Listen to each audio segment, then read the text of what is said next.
Hello guys, welcome back to Minnu's world. അപ്പോൾ എല്ലാവർക്കും സ്വാഗതം. അപ്പോൾ ഞാൻ ഇന്നൊരു സ്നാക്സുമായിട്ടാണ് വന്നേക്കുന്നത്. സ്നാക്സിൻ്റെ പേര് ബീഫ് കട്ട്ലേറ്റ്. അപ്പം നമുക്ക് നേരെ വീഡിയോയിലേക്ക് പോകുന്നതിന് മുന്നേ സബ്സ്ക്രൈബ് ചെയ്തിട്ടില്ലേ സബ്സ്ക്രൈബ് ചെയ്യണം, ലൈക്ക് ചെയ്തിട്ടില്ലേ ലൈക്ക് ചെയ്യണം, ഷെയർ ചെയ്ത് കൊടുക്കുക. പിന്നെ നിങ്ങളുടെ അഭിപ്രായങ്ങൾ എന്തെങ്കിലും പറയാനുണ്ടെങ്കിൽ കമൻറ്റ് ചെയ്ത് കൊടുക്കുക. അപ്പം നമുക്ക് നേരെ വീഡിയോയിലേക്ക് പോവാം. ഇനി നമുക്ക് ഇൻഗ്രീഡിയൻസിലേക്ക് പോവാം. എഗ്ഗിനകത്ത് കുരുമുളക് ഉപ്പ് ഇട്ട് ബീറ്റ് ചെയ്ത് വെച്ചേക്കുന്നത്, ഉരുളക്കിഴങ്ങ് വേവിച്ചത് സ്മാഷ് ചെയ്ത് വെച്ചേക്കാണ്, പിന്നെ 2 സബോള ചെറുതായിട്ട് അരിഞ്ഞത്, ഇഞ്ചി വെളുത്തുള്ളി പേസ്റ്റ്, ഒരു പച്ചമുളക് അരിഞ്ഞത്, പിന്നെ ബ്രെഡ് പൊടിച്ചെടുത്തത്, ബീഫ് ഉപ്പും മസാലയൊക്കെ ഇട്ട് വേവിച്ചെടുത്തത് എന്നിട്ടത് പൊടിച്ചെടുത്തിട്ടുണ്ട്, പിന്നെ ഗരം മസാല പൗഡർ, മഞ്ഞൾ പൗഡർ, ചില്ലി പൗഡർ, പിന്നെ എണ്ണ. അപ്പം നമുക്ക് നേരെ വീഡിയോയിലേക്ക് പോയാലോ. ആദ്യം നമുക്ക് പാൻ വെച്ച് കൊടുക്കാം. ഗ്യാസ് ഓൺ ആക്കാം.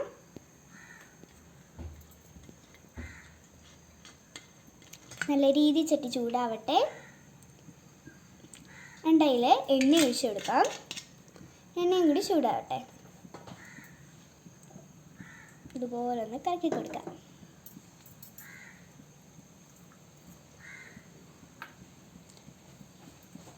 എന്നിട്ട് അതിൽ ഇഞ്ചി വെളുത്തുള്ളി പേസ്റ്റ് ഇട്ട് കൊടുക്കാം.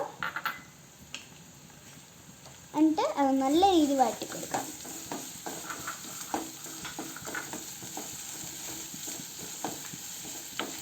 ഉണ്ടോ, നല്ല രീതിയിൽ മൂപ്പിച്ച് കൊടുക്കണം. ഇഞ്ചി വെളുത്തുള്ളി ഒന്ന് നല്ല രീതിയിൽ മൂത്ത് വന്നിട്ടുണ്ട്. ഇനി അതിലേക്ക് സബോള ഇട്ട് കൊടുക്കാം. അല്ലേ, പിന്നെ മേലേക്ക് പച്ചമുളക് ഇട്ട് കൊടുക്കാം. എന്നിട്ട് അത് നല്ല രീതിയിൽ ഒന്ന് വഴറ്റി കൊടുക്കാം.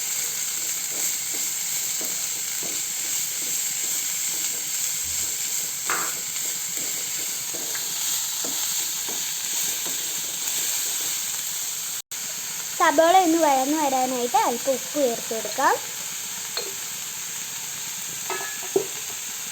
അതൊന്ന് നല്ല രീതിയിൽ മിക്സ് ചെയ്ത് കൊടുക്കണം കേട്ടോ, എന്നാലേ നല്ല ടേസ്റ്റ് കിട്ടത്തുള്ളൂ.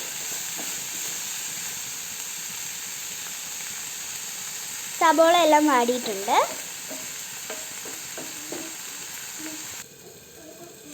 സബോള വഴന്നു വന്നിട്ടുണ്ട്.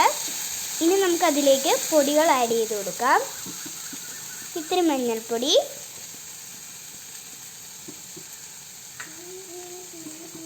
ഇത്തിരി ചില്ലി പൗഡർ,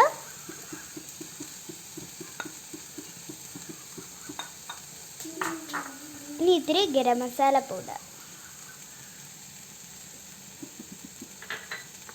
ഇനി ഇതിലേക്ക് കുറച്ച് പെപ്പർ പൗഡറും കൂടി ഇട്ട് കൊടുക്കാം.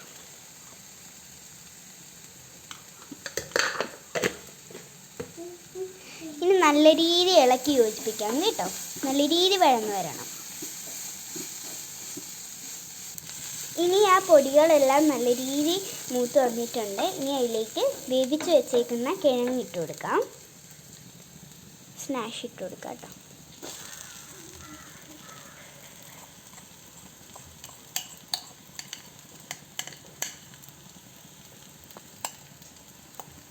ഇനി നമുക്ക് ഇളക്കി യോജിപ്പിച്ച് കൊടുക്കാം. കണ്ടില്ലേ, ഇതുപോലെ അങ്ങ് യോജിപ്പിച്ച് കൊടുക്കാം കേട്ടോ.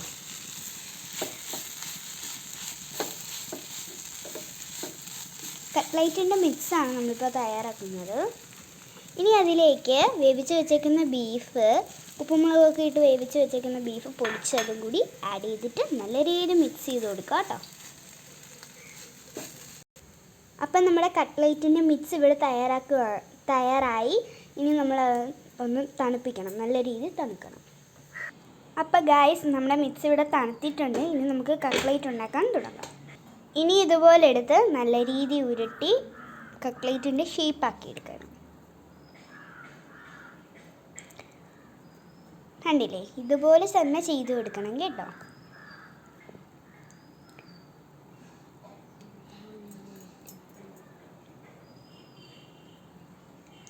ഷേപ്പാക്കിയതിന് ശേഷം അത് എഗ് ബീറ്റ് ചെയ്ത് വെച്ചേക്കുന്ന മിക്സിലേക്ക് അതിട്ട് കൊടുക്കുക. പിന്നെ ബ്രെഡ് ക്രംസിലേക്കും ഇട്ട് കൊടുക്കുക കേട്ടോ.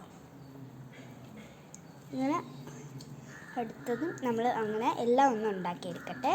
ഹലോ ഗൈസ്, അപ്പോൾ നമ്മളിനി ചട്ടി വെച്ച് കൊടുത്തു അതിലേക്ക് ഇനി എണ്ണ ഒഴിച്ച് കൊടുക്കാം. എണ്ണയൊന്ന് ചൂടാവട്ടെ. അത് കഴിയുമ്പോഴത്തേക്കും ബ്രെഡ് ക്രംസിൽ ഈ കട്ട്ലേറ്റ് ഒന്ന് മുക്കിയെടുത്തിട്ട് അതിലിട്ട് പൊരിക്കും. ആ കാഴ്ചയാണ് നമ്മൾ കാണാൻ പോകുന്നത്.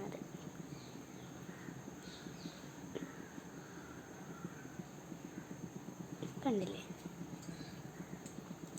നല്ല ടേസ്റ്റി കട്ട്ലേറ്റ് ആണ്. എല്ലാവരും ട്രൈ ചെയ്ത് നോക്കണം.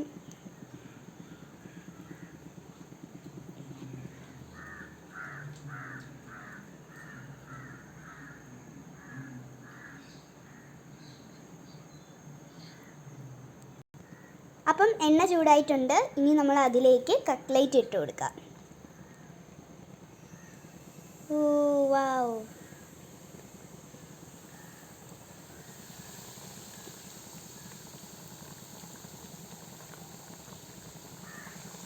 ഉണ്ടോ, നല്ല രസമാണ്. ഇത് പകുതി വേവൊക്കെ ആയി വരുമ്പോൾ നല്ലൊരു മണമാണ്. അത് നമ്മൾ ചൂടാക്കാൻ വെച്ചു. ഇനിയിപ്പം ഒന്ന് നല്ല രീതിയിൽ തിരിച്ചും മറിച്ചുമൊക്കെ ഇട്ട് കൊടുക്കണം. കണ്ടില്ലേ, ഇനി നമുക്കത് തിരിച്ചിട്ടും മറിച്ചിട്ടും പൊരിച്ചെടുക്കാവേ.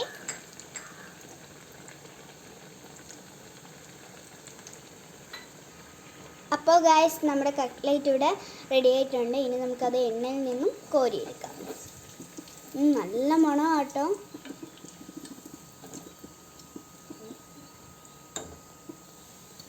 കണ്ടില്ലേ, നല്ല ക്രിസ്പിയാണേ. ഭയങ്കര ചൂടാണ്, അതുകൊണ്ടാണ് ഞാൻ തൊടാത്തത്.